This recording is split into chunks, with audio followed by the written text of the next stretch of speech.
you go to a game of football for, to kind of feel emotions that, maybe in your day-to-day existence you don't get the opportunity to, both, exhilarating and both anxious. And I think that's what we love about it. It's, I've said before, it's, there's a lot of suffering in there when you're watching a football game. But if you come out on the right side, it's an exhilarating feeling. It was a crazy game. Can you, though, be that gung-ho on Sunday against Liverpool, who were so good? I'm not sure what you mean by gung-ho. We'll play our football because that's what's winning us games, and that's what we'll do against Liverpool, who are a fantastic side, going really well. Arnie's come in. It's not easy when you're taking over from, somebody of the status of a Jurgen Klopp, but they're very settled as a team. They've got quality within the starting 11, within the squad, and they've dealt with things. You saw them last week, and with a man down, they still have a real belief at the moment. So they're the standout team in the competition so far. But again, on our day when we play our football, we're pretty good opposition. And just on the team news, Werner was unwell. Will he be okay, do you think, for Sunday, a new doggy? Hopefully, yeah, we'll see. Obviously, boys are just coming in now at late night. So, with Timo, it was obviously unwell yesterday, so we've got 48 hours or so before the game. So hopefully he'll recover, and, the plan is Destiny should be okay. Thank you. Hi, just a question on Archie Gray. He's played now 3 games at centre-back. Obviously, when he came in, you were aware of his talent, and he's played obviously at right back for you. But putting him at centre back, are you maybe surprised at the level of performance that he's managed to achieve just being put into that position? Well, I mean, I think he's I said last week, I think he's been outstanding, and we have no choice. We've got no other centre backs, So it's you put an 18-year-old kid there, but. I shouldn't say 18-year-old kid because he's a man in every sense of the word, and he's handled it brilliantly, both from a footballing perspective, but also from, just like I said, if you do it for one game, you can sort of get away with it, where you put a young player out of position in one game, but he's done it in multiple games now, and he gets some pretty decent opposition. And like I said, as an 18-year-old, he's handling it so well, and it's not like he's surrounded by experience. Obviously our goalkeeper's out, our 2 centre-backs are out, our left-back was out last night, so him and Radu, I think, handling it awfully well. I keep saying, you take out the goalkeeper, 2 centre-backs and a left-back from any team, and I'm sure it'll have effect. And the fact that our guys, I said, and it's not just about the way they're performing, like I said, that they're still trying to play in the manner we want to play. We're not making allowances that, we've got Archie at centre-back or Radu, or we've got Fraser in goal still trying to play our football.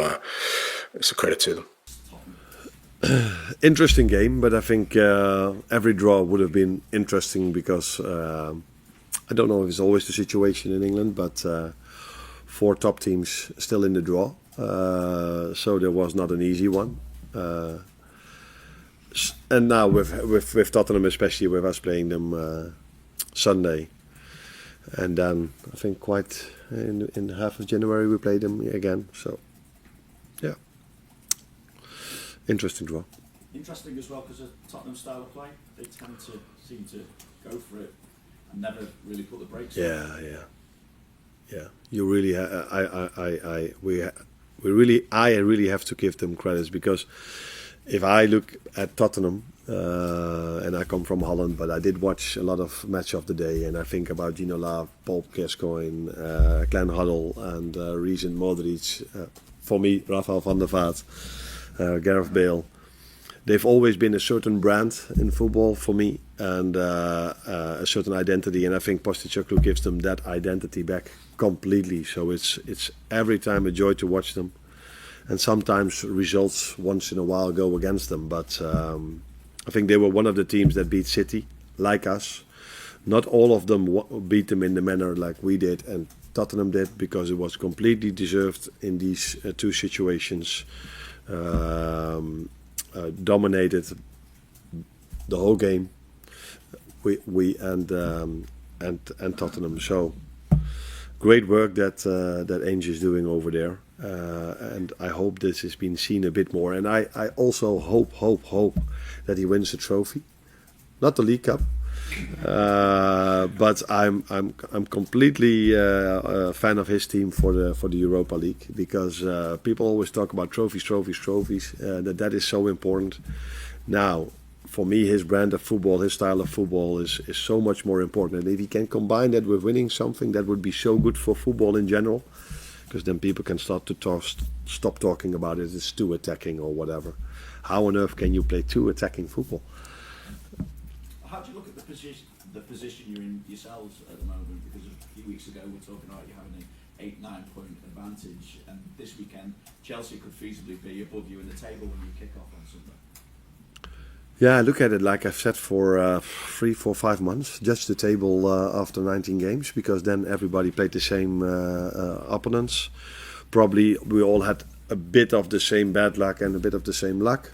That means Arsenal, for example, had a lot of red cards in the beginning of the season. That's why they dropped points. Now we were unfortunate to receive a red card, and we dropped points as well. We still have Tottenham away, which were games that I compare it now with Arsenal had to play in the beginning of the season. Chelsea already played there, so yeah. Don't look at it where you were during the season. It's about where you are in the end of the season. But the best other moment to judge the league table is halfway. I think last night again against Manchester United, as far as Spurs were concerned, we saw the good, the bad and the ugly. Is it difficult to know what to expect from Spurs sometimes, because they can be so inconsistent at times? They are consistent in their playing style and what they want, and for me they're sometimes a bit unlucky as well, because what happened yesterday, they dominated the game. They're always they always like to attack. So sometimes he plays with three attackers, then with 2 attacking midfields. The fullbacks join so much and join the attack so much. So they're always there. And yesterday, for me, they were so unlucky. So people say, why do you bring the ball out from the back? Because they lost the ball. And the second one, the goalkeeper wanted to kick it away, which is what everybody wants then. But it's still a goal. For free, I don't think there are many season ticket holders in the country that are that can say that they watch so many great games. Maybe the ones at Liverpool. Yeah, I think it's a privilege to be a season ticket holder at Tottenham. It's a privilege to be fan of them at the moment, because they play such a great style. And it's not like since Ainge arrived, they don't win anything anymore. Before that, they were not a club that won many things. But what they always won is the sympathy of the fans. In Europe, maybe also in England, I don't know, but definitely in Europe, because of the style of play they had. And that is something which you must not underestimate. If I think about Spurs, I think about the shirt, I think about the playing style, about their identity, about certain players. And for me, he brought that back completely. Postecoglou is so good for a quote. They asked him who has a tougher job, himself or Keir Starmer, and he said, well, he only has an election once every 5 years. I got one every week, man. Yeah, I mean, Spurs fans are the emotions. They winter wonderlanding right now. They're on the roller coaster, you know? It's an emotional roller coaster to be a Spurs fan right now. I couldn't think of anything worse. For the neutral, they are an amazing team to watch. Yeah. Absolutely amazing, because it's not organised carnage. It's carnage. It's pure carnage. You know you're guaranteed goals, whether it's for or against. You're going to see some really bad mistakes. You're going to be entertained. Are you not entertained? That's what Ange's saying. Yeah. But you don't want that as a Spurs fan, especially off the back of the type of football they've seen over the years with Conte, Mourinho's, and Nuno, etc. You want the carnage, but you want it to be a little bit more organised, a bit like Liverpool under Jurgen Klopp. There's a carnage there. It's enduring. You love watching it. You want to enjoy watching it, but I think it's just inherent to who Spurs are. I think the one thing they've always wanted is stability.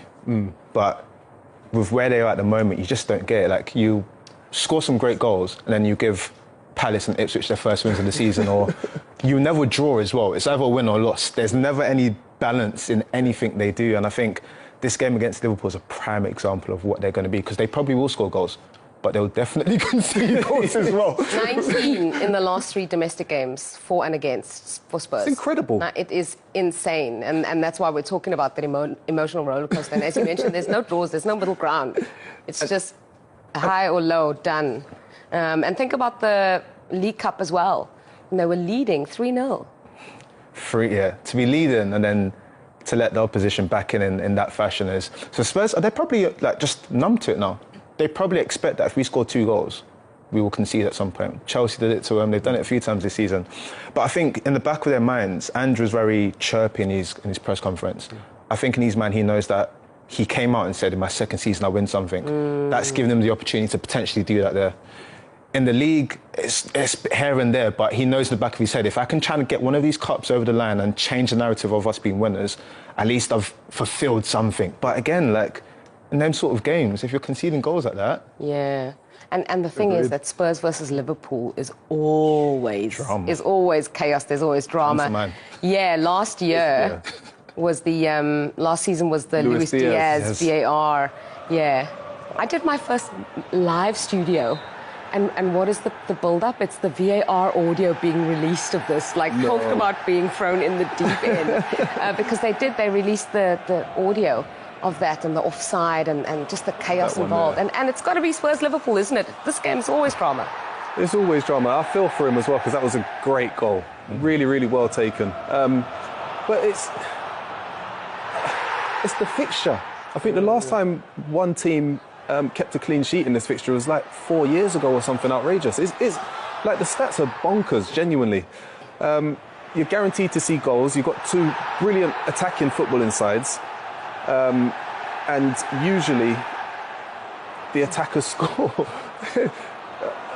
There's not really much to say on the game. On the fixture, sorry. I'm looking forward to it. I really am. Yeah, look at that, the own goal as well. Always produce drama, as I mentioned, but Spurs have won. Liverpool have lost only 2 of their last 23 Premier League games against Spurs. So even though it gives us drama, there is a consistency for Liverpool. There is a consistency, and I think in general, Liverpool fans would probably set them interest in. They've not been as swashbuckling and flying as they were at some parts of the season, but they are getting results. If they are goal down, they have faith that Mo Salah or someone will come and give them a goal. Jota being back for them is amazing at this time of year, absolutely amazing. And I think in their heads, they know that they're more likely to concede less than Spurs. So already you're going into this game thinking, well, we can probably win if that's the approach, right? But it'll be interesting to see. Shootout you're talking about. Yeah, exactly. Yeah, this is another one. But what I am intrigued is to see Spurs did against City, where they adjusted slightly. They played a bit of a lower block, and it was the first time I saw Ange do something that was a bit different from the norm. Can they implement something like that against Liverpool? Can they nullify their attack? And if they try to, it actually might make the game a bit more interesting. But what would be interesting is if Spurs do decide to drop, Mo's going to get the ball to feet, which is where he wants it. Yeah. Luis Diaz is going to get the ball to feet where he wants it. And then they're driving at the Spurs fullbacks, who, in my opinion, are nowhere near good enough to deal with that threat. So, again, that might play into their strengths.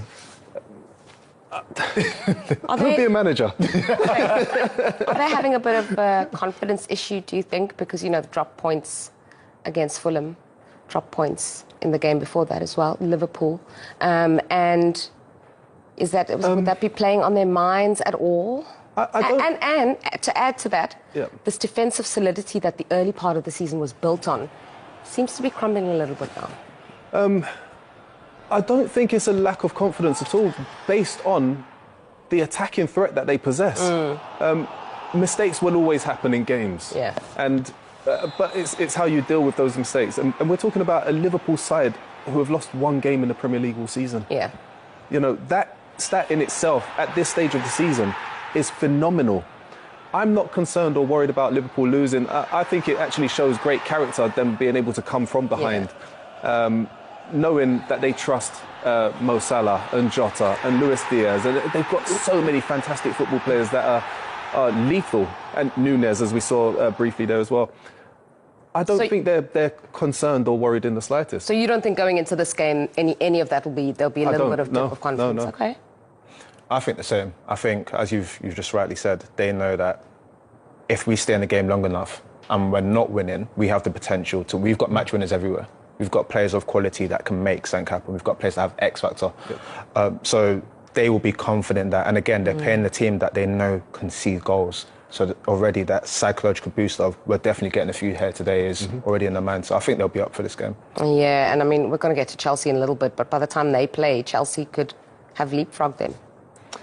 And I wouldn't put it past Chelsea, especially the run they've been on recently. They are the informed team of the season. And the back end of last season, the beginning of this season, I did not think that was going to be possible with those players that Maresca's got in, or with Maresca at the helm. Yeah, you're probably not alone either. No. Yeah. I've got my two mates with me. No, none of us saw it coming, but they're doing obviously fantastically well. And so that's another dynamic, because then Liverpool will likely, if Chelsea do the business, have dropped. But, you know, it's all set up. The movies are there, the shootout, the plot lines, it's all there. So let's round up some other big fixtures, including Arsenal taking on Crystal Palace for the second time in 4 days. OK, but Liverpool were 9 points clear. They're now 2 points clear of Chelsea. It's a different side that have made up ground on them. And they've drawn their last two. Yeah. They conceded 3 against Newcastle. They've conceded 2 in the game against Fulham at the weekend. It's not been the controlled performances that we've been used to under Arne Slot. So are there concerns for them as well? I don't think so, though. I don't know. There's a different feeling and a confidence about Liverpool, as much as it pains me to say it. Is it because of what Darren said, the fact that their draw against Fulham came from 1-0 down, 2-1 down to 10 men, that there was a sort of a fighting, battling aspect? The energy just feels different at Liverpool. I feel like when you watch them, they look like a team that's like when they won the league before under Jurgen Klopp, that's what they look like. Whoever's in there, whether it be Curtis Jones starting the game, he's having a great season. Harvey Elliott came on at the weekend. They have a lot of really good strength in depth. And I think Arne Slot's been able to implement his style in such a short space of time. And if everybody was able to be fit, like Jota's back now, came off the bench, but like they have a lot of injuries at Liverpool. But like what Benty said about Mo Salah, like, unbelievable. Like, give that man a new contract now for 5 years. I don't care. I know you laughed at me when I said that the other day. I don't care how old he is. Give him the contract. He is just on a different level. Look at him the weekend, like, bends in the ball. He's fuming, isn't he, when he don't get the ball? I just wonder, this is me just having a little chat and speculating wildly. I just wonder if the Liverpool hierarchy might be looking at what's happening with City and some of their players in their 30s and thinking... Maybe. It can all turn so quickly. I don't know. It's such a good point. Because it's a great point. Thank you, Darren. Thank you, Leanne. Darren, do you want to... That's right. That's all we've got time for. Little curtsy and off I go. No, I just think that football, we get swept away with so much emotion. We've seen so many examples of players who have been deep in their 30s, had a sensational season. Pierre-Emerick Aubameyang at Arsenal carried them on his back before he got a new deal, dropped off. Mesut Ozil carried them on his back before he got a new deal, dropped off. We've seen so many examples of good players. And I think it's funny because my mind changed a bit on this. On the one hand, yes, I totally agree. Salah, exceptional. He lives his life right. We've seen examples of good players. He doesn't look like a player who's in danger of dropping off anytime soon. No, he's going to be okay. He's going to be all right. But I just think that Liverpool have to say, we've got to do what suits us. And what suits us is to stay fiscally intelligent and unsentimental. And maybe it might be a year with an option. Maybe it might be 2 years with an option. It couldn't possibly be any longer than that because you just don't know how things can change in a short space of time. I tell you who doesn't know how quickly things can change in a short space of time.